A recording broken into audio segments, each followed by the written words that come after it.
கண்மணி என்ன பண்ணுறாங்க, மனசு கஷ்டப்படுறாங்க. அன்பு வந்து தொடர்ந்து வந்து கண்மணி இன்சல்ட் பண்ணிகிட்டே இருக்காரு. அவர் வந்து சரியாகவே பேச மாட்டேங்கிறாரு கண்மணிக்கிட்ட. இதனால் மனசு கஷ்டப்பட்டு அப்படியே அழுதுட்டுருக்காங்க கண்மணி. இந்த சூழ்நிலையில் கண்மணி என்ன பண்ணுறாங்க, இங்கே அங்க பிரதர்ஷனம் பண்ணிகிட்ருக்காங்க.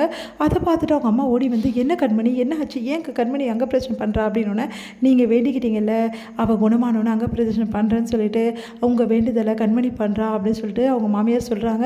அதை கேட்டுட்டு வந்து என்ன சிவகாமி இவ இப்படி பண்ணுறா அப்படின்னோடனே, உன் வேண்டுதலை அவள் பண்ணுறா, இதில் என்ன தப்பு இருக்குது, அம்மா வேண்டியதில் பொண்ணு பண்ணலால, உனக்கு உடம்பு சரியில்லைல்ல அப்படின்னோடனே அப்படியே வந்து கட்டிக்கிறாங்க. கண்மணி நீ கிடைக்க நான் கொடுத்து வச்சிருக்கிறடி, எந்த தாய்க்குமே இந்த ஒரு மகா வந்து கிடைக்கவே மாட்டாடி அப்படின்னு சொல்லிட்டு அப்படியே கட்டிக்கிறாங்க. இந்த மாதிரி ஒரு பொண்ணை எனக்கு கொடுத்ததுக்கு ரொம்ப தேங்க்ஸ் அப்படின்னு சொல்லிட்டு சொல்கிறாங்க. இதெல்லாம் நல்லா சொல்லுடி, ஆனால் என் கண்மணியை வந்து அழவிடுறியடி அப்படின்னு சொல்லிட்டு சொல்கிறாங்க. அதெல்லாம் பார்த்துக்கலாம், அத்தையை வந்து எதுவும் சொல்லாதம்மா, அவங்க என்னை பார்த்துக்கிறாங்க, நல்லபடி பார்த்துக்கிறாங்க, நீ எனக்கு இல்லாத குறையே தெரியலம்மா, நீயும் அவங்களும் எனக்கு ஒன்று தாம்மா, அந்த மாதிரி பார்த்துக்கிறாங்கம்மா அப்படின்னு சொல்லிட்டு சொல்கிறாங்க. அதை கேட்டு வந்து பார்த்தல அப்படின்னோடனே, அதெல்லாம் சரிதாண்டி, ஆனால் உன் புருஷன் சமாதானமாக பேச மாட்டேங்கிறாரே, சீக்கிரமாக அவரும் நல்லபடியாக ஆகிடுவாருமா, கவலைப்படாது அப்படின்னு சொல்லிட்டு கண்மணி அவங்க அம்மாவுக்கு ஆறுதல் சொல்கிறாங்க. இங்கே கண்மணி வந்து வீட்டுக்கு வந்துட்டு எல்லாமே வந்து வேலையெல்லாம் செஞ்சிட்ருக்காங்க. அப்போ கண்மணி வந்து வேலை செஞ்சுட்டு இருக்கும்போது அன்பு என்ன பண்ணுறாரு, என்ன பண்ணிகிட்டு இருக்க, கொஞ்சம் நகருன்றாரு, தள்ளி விடுறாரு, அப்படியே கையை பிடிச்சி அப்படியே கை வலிக்குது, அலறாங்க கண்மணி. என்னாச்சு உனக்கு அப்படின்னோடனே, அங்கப்பிரவேசம் பண்ணுறதால வந்து அவங்களோட கையெல்லாம் வந்து நல்லா வந்து அப்படியே தேய்ச்சிட்டு இருக்குது, அதெல்லாம் பார்த்துட்டு இப்படி ஆச்சு கண்மணி உனக்கு அப்படின்றாரு. பதறி போகிறாரு. ஒரு நிமிஷம் இரு அப்படின்னு சொல்லிட்டு போயிட்டு மருந்து எடுத்து வந்து போடுறாரு.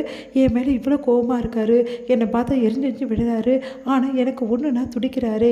அப்போது என் மேலே உண்மையிலே இவருக்கு பாசம் இருக்குது, ஆனால் அதை வெளிக்காட்ட மாட்டேங்கிறாரு, அதை வெளிக்காட்ட வைக்கணும், இவருக்கு வந்து உண்மையிலே வந்து எல்லா விஷயத்தையும் புரிய வைக்கணும், நான் வந்து எந்த தப்புமே பண்ணலைன்னு இவருக்கு முதல்ல புரிய வைக்கணும் அப்படின்னு சொல்லிட்டு கண்மணி யோசிக்கிறாங்க. இங்கே வந்து என்ன பண்ணுறாரு, கார்த்திக் வந்து ரொம்ப மனசு கஷ்டத்தோடு இருக்காரு, அவங்க அப்பாவுக்கு உடம்பு சரியில்லைன்னு சொல்லிட்டு. அதை பார்க்குற கண்மணி அவங்க அப்பாவுக்கு போயிட்டு உதவி பண்ணுறாங்க. அதை பார்த்துட்டு வந்து கார்த்திக் சொல்கிறாரு, அண்ணி நீங்கள் கடைக்கு நான் கொடுத்து வச்சுருக்கணும் அண்ணி, உங்களை மாதிரி வந்து யாருமே இல்லை அண்ணி அப்படின்னு சொல்லிட்டு பாராட்டுறாரு. அடுத்து வந்து கண்மணி சொல்கிறாங்க, என் அப்பாவுக்கு ஒன்றுனா நான் செய்ய மாட்டேனா, இங்கே பாருங்கள் எதுவாக இருந்தாலும் என்கிட்ட உதவி கேளுங்க, நான் பண்ணுறேன், இந்த வீட்டில் இத்தனை பேர் இருக்காங்க அண்ணி, என் அப்பாவுக்கு உதவி செய்ய யாருமே கிடையாது, எங்கள் அம்மா போனோடனே அவர் வந்து மனசு கஷ்டமாக பேசிகிட்டு இருந்தார், என் அம்மாவே போயிட்டாங்க, அதனால் வந்து அவருக்கு ரொம்ப மனசு கஷ்டம், அதனால தான் இப்படி ஆகிட்டார் அவர் அப்படின்னு சொல்லிட்டு எல்லா விஷயத்தையும் வந்து சொல்கிறாரு. அதை கேட்டு கண்மணி வந்து யோசிக்கிறாங்க. இங்கே பாருங்கள், கூடி சீக்கிரம் உங்கள் அப்பாவை நல்லபடி வந்து சரி பண்ணிடலாம், கவலைப்படாதீங்க அப்படின்னு சொல்லிட்டு ஆறுதல் சொல்லிட்டு இருக்காங்க. தேங்க்ஸ் அண்ணி அப்படின்றாரு. வந்து அன்பு வந்து என்ன பண்ணுறாரு, வேலை செஞ்சுட்ருக்காரு. அப்போ வந்து கார்த்திக் வந்து இந்த மாதிரி கண்மணி அண்ணி மேலே எந்த தப்பும் இல்லை அப்படின்னு சொல்லி நடந்த விஷயத்த சொல்கிறாரு. அதை கேட்டு அதிர்ச்சி அடைய, நான் முன்னாடியே சொல்லலாம், சொல்ல விட்டுருவேன் அப்படியே அப்படின்றாரு.